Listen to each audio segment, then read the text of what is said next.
இப்போ நான் வந்து நிறைய அரசியலை பற்றின வீடியோக்கள் நிறையா போட்டுட்டு தான் இருக்கிறேன். அதில் வந்து நிறைய விஷயங்கள் வந்து உலகத்தில் மாறணும் அப்படின்ற ஒரு எண்ணம் எனக்கு உண்டு. நானும் ஒரு 18 வருஷமாக போராடிட்டு இருக்கிறேன். அதாவது எப்படின்னா ஆன்மீக ரீதியாக எனக்குள்ள ஒரு நிறையா போராட்டங்கள் உண்டு. அதன்படி நானும் உலக மக்களில், அதாவது நம்ம தமிழ்நாட்டு மக்களில் வந்து முதல்ல எனக்கு ஒழிக்க வேண்டிய ஒரு விஷயம் என்னென்னா பசி என்பதை வந்து தீர்க்கணும். அதுதான் என்னோட முதல் ஒரு விஷயமே. அப்புறம் நோய்கள், ரொம்ப கொடுமையான நோய்கள் இருக்குது, அந்த நோய்கள் இல்லாமல் போகணும். மரணம் என்பது மனிதனுக்கு வரக்கூடாது. நல்ல ஒரு பசுமையான இயற்கை சார்ந்த விஷயங்கள் நிறைய நல்லபடியாக நடக்கணும். இயற்கை சரியான முறையில் வளர்க்கப்படணும், இயற்கை சரியான முறையில் காக்கப்படணும் அப்படின்ற ஒரு நிறைய ஒரு கொள்கைன்னு சொல்ல முடியாது, அந்த மாதிரி ஒரு விஷயங்கள் நடக்கணுன்றதுக்காக நான் போராடிட்டு இருக்கிறவ. ஆன்மீக ரீதியாக எனக்குள்ள நிறைய விஷயங்கள் நடக்கும், சொல்லப்படும். அதை நான் வெளிப்படுத்தி தான் ஆகுவேன். ஒரு சிலருக்கு ஆன்மீகத்தை நம்பிக்கை இருக்கலாம், இல்லாமல் போகலாம், அதெல்லாம் நமக்கு வந்து தெரியாத ஒரு விஷயம். எனக்கு தெரிஞ்ச ஒரு விஷயங்களை நான் வெளிப்படுத்திக்கிட்டு தான் இருப்பேன். இப்போது நான் ஒரு 1.5 வருஷமாக வந்து யூடியூப் சேனல், இன்னொரு சேனல் வச்சுருக்கிறேன். அந்த சேனலில் வந்து நான் அடிக்கடி சொல்கிற ஒரு வார்த்தை என்னென்னா, மனிதனோட பசியை நீக்கணும், பசியை போக்கணும். பசி என்பது ஒரு கொடுமையான ஒரு விஷயம், அதை தவிர்க்கவே முடியாது. சாப்பிட்டா மட்டும்தான் அதை சரி பண்ணவே முடியும். அது மாதிரி பசி நம்மளுக்கு 3 வேளையும் கண்டிப்பாக இருக்கும், அதை மாற்ற முடியாது. அதனால் நான் என்ன நினைப்பேன்னா, பசியினால் வாழ்கிற மக்கள் நிறைய பேர் இருக்கிறாங்க. இப்போது நான் சொல்கிற எல்லா இடத்துலையும் சொல்கிற விஷயம் என்னென்னா, எதை என்ன பண்ணுறீங்களோ இல்லையோ, உணவு வழங்குற வேலையை முதல்ல செய்யுங்க. மக்களுக்கு உணவு வேணும். அனாதை ஆசிரமத்தில் எடுத்துக்கோங்க, சின்ன சின்ன குழந்தைகள் ரொம்ப கஷ்டப்படுறாங்க உணவுக்காக. சின்ன குழந்தைங்க, பெரியவர்கள், முதியவர்கள் எல்லாருமே வந்து உணவுக்காக கஷ்டப்படுறவங்க அங்கே ஒரு செக்ஷனில் இருக்கிறாங்க. இன்னொரு செக்ஷன் வந்து ஜிஹெச்சில் வந்து நிறையா ட்ரீட்மெண்ட்டுக்காக வரவங்க குடும்பமாக வந்து மாதக்கணக்காக இருக்கும்போது அவங்களுக்கு வறுமை அதிகமாகி நிறைய பேர் பசியோடு கஷ்டப்படுறதை நான் கண்ணால் பார்த்துருக்குறேன். சரிங்களா? அதுக்கப்புறம் பார்த்திங்கன்னா, இந்த பஸ் ஸ்டாண்டு இந்த பக்கம்லாம் கையேந்துறவங்க, பிச்சை எடுக்கிறவங்க அதிகம். பசிக்காக சின்ன சின்ன பிள்ளைங்கள சும்மா வாய்ப்பாடு வைக்கிற மாதிரியும், குழந்தைகள் இடுப்பில் வச்சுக்கிட்டு பிச்சை கேட்குற மாதிரியும், முதியவர்கள் வந்து பிச்சை கேட்குறதும், இதெல்லாம் ஏன் கேட்குறாங்கன்னா, அடுத்தவங்க கையேந்துறாங்கன்னா அவங்களுக்கு பசி அதிகம். அந்த பசியை போக்குறதுக்காக அவங்க வந்து அதெல்லாம் வாங்கிட்டு இருக்கிறாங்க. இந்த மாதிரி விஷயங்கள்லாம் நான் ஒரு 15 வருஷமாக நிறைய பார்த்து மன உளைச்சல், மன கஷ்டம், இதெல்லாம் எப்படி தீரும் அப்படின்ற ஒரு ரொம்ப கவலையோடு நான் இருந்தது உண்டு. முதல்ல நான் தீர்க்கணும்னு நினச்சது, கடவுள்கிட்ட நான் வேண்டினது, முதல்ல இந்த தமிழ்நாட்டில் இருக்கிறவங்களோட பசி தீர்க்கணும். நம்ம தமிழ்நாட்டை சரி பண்ணிக்கிடுவோம், அதுக்கப்புறம் உலகத்துக்குள்ளே நம்ம போகலாம். தமிழ்நாட்டில் பசி இல்லாத ஒரு உலகம் வேணும் அப்படின்னு நான் நிறைய தடவை கடவுள்கிட்ட நான் வேண்டியிருக்கிறேன். அது மாதிரி நான் சொல்கிறவங்ககிட்டையும் பேசுகிறவங்ககிட்டையும் கொஞ்சம் உணவளிங்க, உணவு கொடுங்க. முதல்ல தேவை, மனுஷனுக்கு தேவை வந்து உண்ண உணவும், உடுத்த உடையும், இருக்க இடமும். இந்த 3 கண்டிப்பாக நமக்கு தேவையான ஒரு விஷயம். மற்றது இருக்கோ இல்லையோ அது பெரிய இது கிடையாது. நமக்கு இந்த 3 கண்டிப்பாக தேவை. முதல்ல தீர்க்கப்பட வேண்டிய ஒரு விஷயம் பசி. அதனால் நான் நிறைய விஷயங்கள் நான் பேசியிருக்கிறேன் அந்த மாதிரி. ஆனால் இப்போதைக்கு அது எதுவுமே ஈடுபடாமல் இருந்துச்சு. ஆனால் இப்போ வந்து ஆட்சியில் வந்து எனக்கு ஒரு பெரிய ஒரு இது கிடையாது, சரியான ஒரு இது கிடையாது. ஏன்னா அவங்க சரியாக பண்ணுவாங்களா பண்ண மாட்டாங்களா அப்படின்ற கருத்துக்கள் நான் பதிவிட்டுருக்கிறேன்.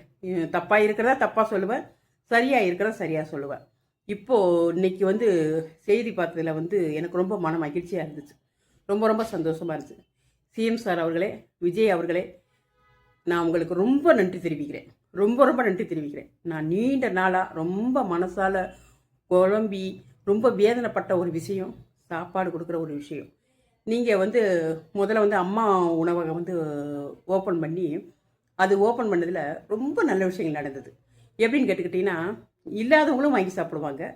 இந்த சும்மா இந்த ஆட்டோ ஓட்டுறவங்க, லோடு மீன்கள், இவங்களுக்குலாம் ரொம்ப சாதகமாக இருந்துச்சு. அங்கே நாங்கள் ஒரு 10 ரூபாய் கொடுத்தோம், 4 இட்லி ஒரு வடை, ரொம்ப ஈஸியாக இருந்துச்சு சாப்பாடு. அது ஒரு நல்ல ஒரு மகத்துவமான ஒரு விஷயம். உணவு வேணும். உணவு இல்லாத ஒரு மனுஷனோட உடம்பு எதுக்குமே ஆகாமல் போயிடும். அதனால் வந்து அது ரொம்ப ஒரு சிறப்பான ஒரு விஷயமா இருந்துச்சு. அதை தேவையில்லாமல் திமுக ஆட்சியில் வந்து அதை போகிற தேவையில்லாமல் அதை எடுத்து அகட்டி போட்டாங்க. யாராக இருந்தாலும் வயிற்றில் அடிக்கக்கூடாது, சரிங்களா? வயிற்றில் மட்டும் யாருமே அடிக்கவே கூடாது. அந்த செயலை தான் வந்து சும்மா ஒரு ஈகோ பிரச்சனைனால அம்மாவுடைய திட்டம், அருமையான திட்டத்தை போயிட்டு எடுத்து போட்டுட்டாங்க. சரின்னு அதுக்கப்புறம் நான் நிறைய குழம்பியது உண்டு. ஆனால் இப்போ சிஎம் சார் வந்து அம்மாவுடைய உணவகம் திட்டத்தை வந்து அமலுக்கு கொண்டு வரதான் சொல்லிட்டு இருக்காங்க. இன்றைக்கி நான் செய்தி பார்த்தேன். அந்த செய்தி பார்த்தாலே எனக்கு ரொம்ப மனசு மகிழ்ச்சி ஆயிடுச்சுங்க. நீங்கள் என்ன வேணாலும் செய்யுங்க சிஎம் சார் அவர்களே, விஜய் அவர்களே. நான் உங்களோட ஆட்சியை வந்து நான் ஏற்றது உண்டு. எனக்கு அவ்வளவான அதில் ஒரு நம்பிக்கை இல்லை. ஆனால் நல்ல நல்ல திட்டங்கள் மக்களுக்கு வந்தால் நான் ரொம்ப உங்களுக்கு வந்து ஒரு பெரிய அளவில் சொல்லிட்டு வைக்கிறேன். ஓகேங்களா? ஏன்னு சொன்னாக்கா, பசியை தீக்கணும், இருக்க இடம் வேண்டும், உடுத்த உடை வேண்டும். இந்த 3 தான் மக்களுக்கு முக்கியமான ஒரு விஷயம். இருக்கிறவங்க பணத்தை கட்டுக்கட்டாக மூட்டை மூட்டையாக கட்டி ரூம்குள்ளே வச்சுட்டு சொகுசு வாழ்க்கை வாழ்கிறாங்க. என்ன, எவனுக்கு பசிக்குதா, பட்னியாக கிடக்கிறானா, சாகுறானா, பிழைக்கிறானான்றதை யாரும் சிந்திக்கிறது கிடையாது. அந்த மாதிரி காலமே மறந்து போச்சு. சரிங்களா? ஏழைக்கு உதவுற எண்ணமே யாருக்குமே இல்லாமல் போயிடுச்சு. தான் நல்லா இருந்தால் போதும் தான் வாழ்ந்துட்டு இருக்கிறாங்க. பசியை அறியலை. கொஞ்சம் கீழ் மட்டத்தில் இறங்கி போனீங்கன்னா தெரியும், அது ஒரு ரண கொடுமையாக இருக்குது.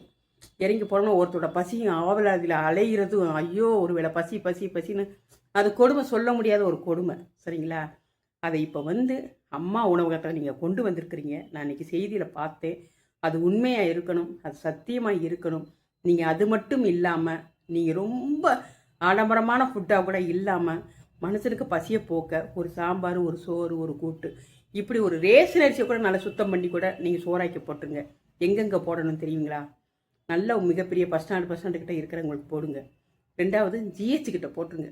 ஜிஹெச் கிட்ட நிறைய மக்களுங்க ரொம்ப கஷ்டப்படுறாங்க, நோயிலையும் கஷ்டப்படுறாங்க. நான் நிறைய இடத்துல 1 வருஷமாக நான் பதிவு பண்ணுற ஒரு விஷயம் இதுதான்.